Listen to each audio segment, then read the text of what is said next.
Welcome back to Beyond the Numbers. Hi, I'm Homolola Astrop and I'm glad to have you here.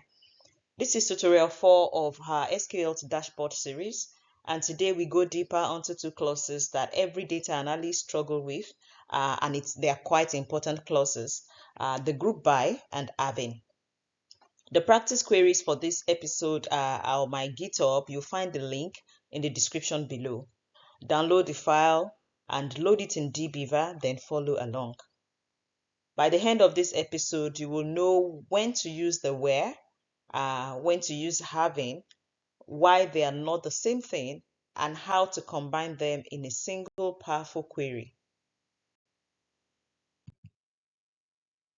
A quick recap from the last tutorial. We covered joins, the inner join for confirmed matches only. Then we covered left join for all rows from the left table. And we also talked about how to chain three tables together using shared key columns. Today, we take a different angle.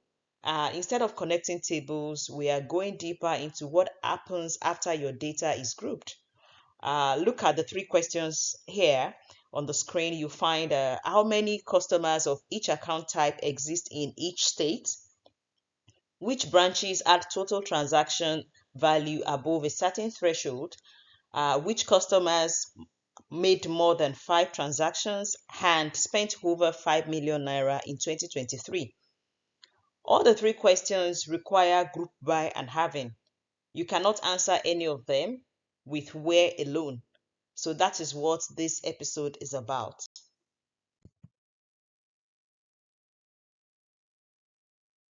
So let me show you exactly what group by does to your data. Without group by, you get every individual row, 40 customers, 40 rows. Customer 1 in Lagos, customer 2 in Kano, customer 3 in Lagos, and on like that. All separate, no summary. But with group by state, all Lagos rows collapse into one. Kano, you see 5, you see Lagos 12, you see Abuja 4. So that is what group by does. Same 40 customers, but you have a completely different view of the data. Now the rule, and this is something that I want you to always remember. Every column you include in select must either be inside an aggregate function, like count or sum, or it must appear in your group by clause. No exceptions. If you select a column and you don't aggregate it and you do not group by, it will generate an error for you. So, and one more thing, I want you to look at the execution order.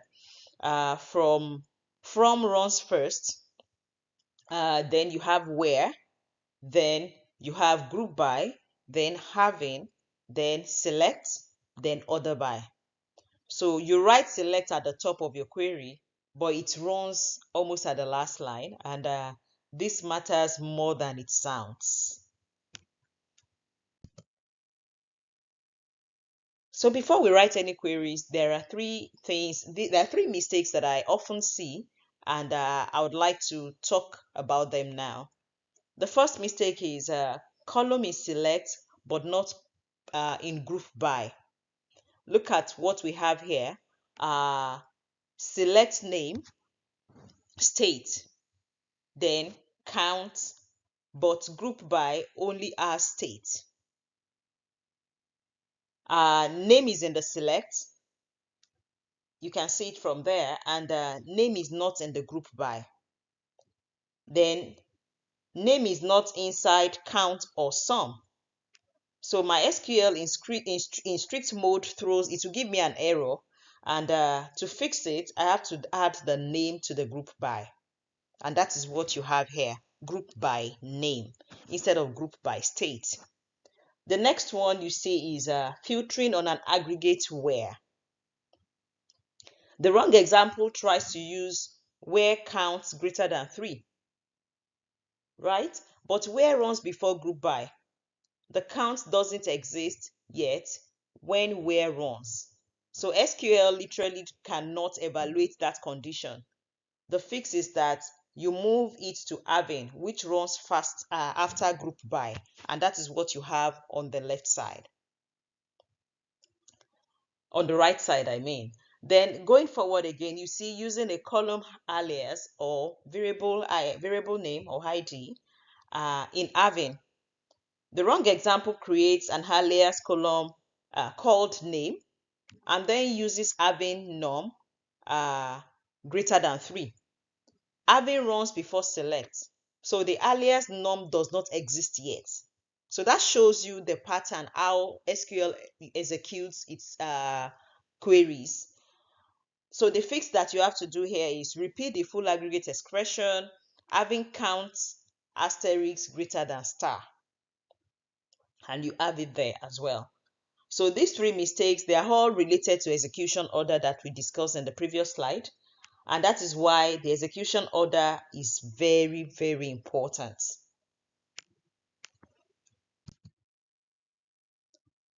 So going forward, let's look at our first business question today. How many savings versus current account customers do we have in each state? So if you look at the query, we have select state, account type, count of customer ID as num underscore customers from customers, group by state, account type, and order by state, then num customers in descending order. So group by 2 columns means 1 row per combination. Lagos savings is a separate row from Lagos current, right? Then Kano savings is separate from Kano current. Each combination is its own group counted independently. You have that's what you can see in the table here, shown here. So if you look at the results, you see that Lagos savings has 8 customers, Lagos current has 4 customers. That tells you that the savings product is stronger in Lagos than the current accounts. And those are the things you start to look out for as a data analyst so that you can give informed recommendation to those who are going to implement maybe market strategy and whatever, and customer relations. Then the so what, like I explained, Lagos savings holders are much, they represent 20% of the entire customer base. More than any other state type combination, any product targeting savings should launch first in Lagos. Design the messaging for that segment specifically, that a business decision can always be made by whatever data analysis you have done. Moving to the next slide, we have the clause that trips people up the most. And one sentence to understand the difference is where filters individual rows before grouping, and having filters groups after grouping. Where filters before grouping, having filters after grouping. So look at the examples that we have on the screen. On the left, where account type equals savings, right? This removes rows where account type is not savings before the grouping happens. So your result will show that it will only show customers, savings customers only, then counted by state. On the right hand, we have having count asterisk greater than 3. The grouping happens first. All customers are grouped by state first. Then having removes any group where the count is 3 or fewer. So the result you are going to see is only states with more than 3 customers in total. So you can see that you're going to have different results for these two queries. So where is a row filter and having is a group filter? Please note that. The one line rule that I want you to also note that is that if your filter references a raw column value, use where.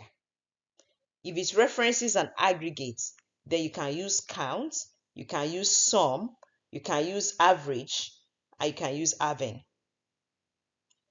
And the good news here is that you can use both where and having in the same query. They just run at different moments in the execution. Where first, then having comes after.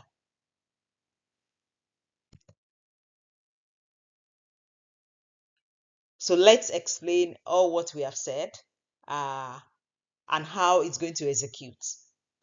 From load all 40 customers from the table. Where runs next by removing individual rows that do not match.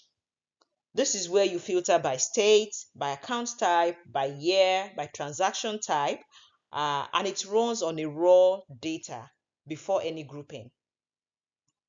The group by, what it does is it collapses the remaining rows into groups. And the having runs after the group by, where it removes entire groups that do not match the condition. This is where you filter on count, sum, or average, and it runs on aggregated data, remember, after grouping. The select runs next, and what it does is it chooses what to show. Then we have order by, which sorts either in ascending or descending order. Where is at step 2, having is at step 4, two completely different points in the process. And that is why you cannot use where for an aggregate. It doesn't exist at step 2. Okay. Then moving to our query 2. Which branches processed above average total transaction value in 2023?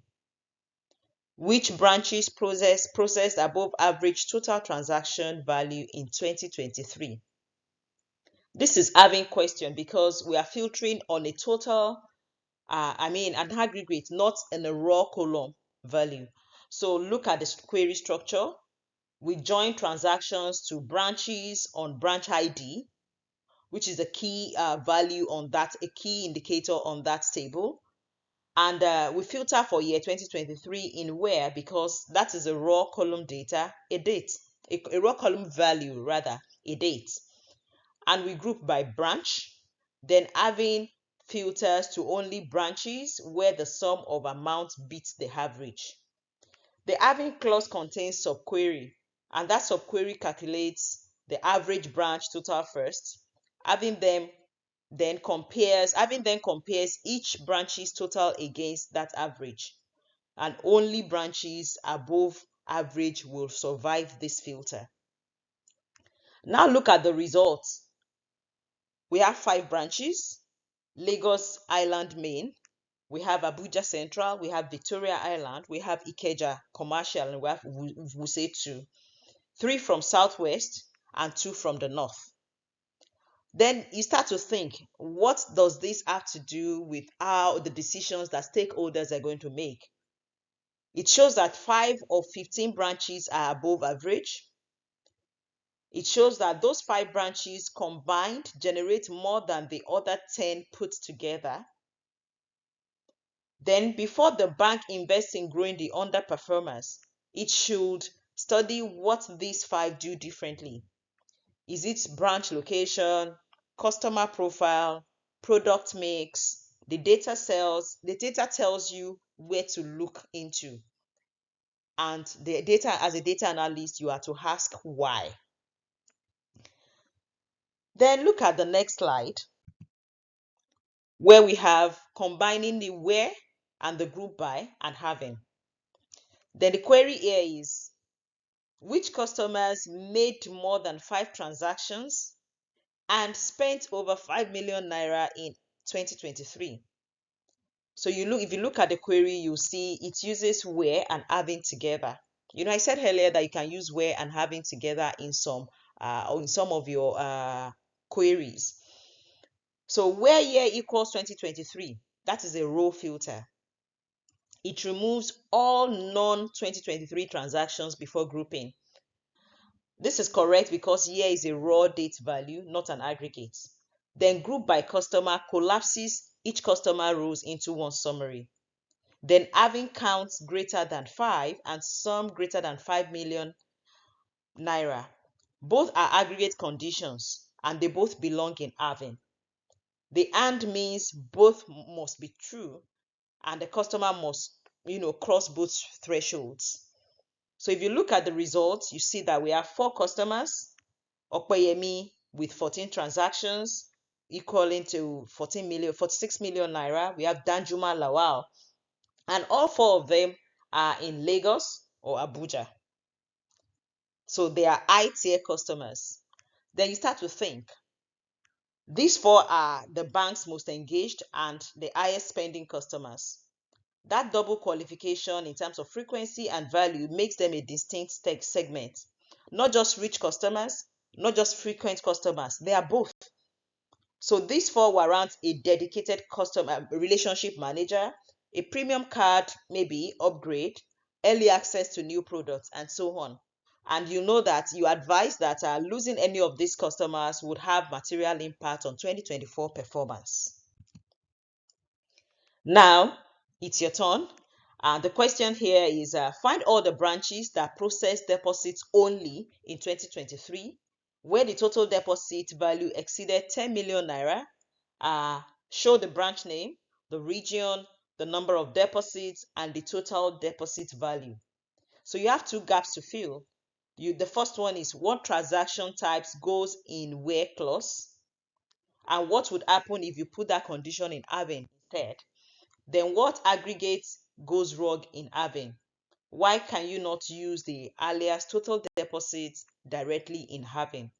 So I want you to open your dbeaver, fill in the gaps and run it.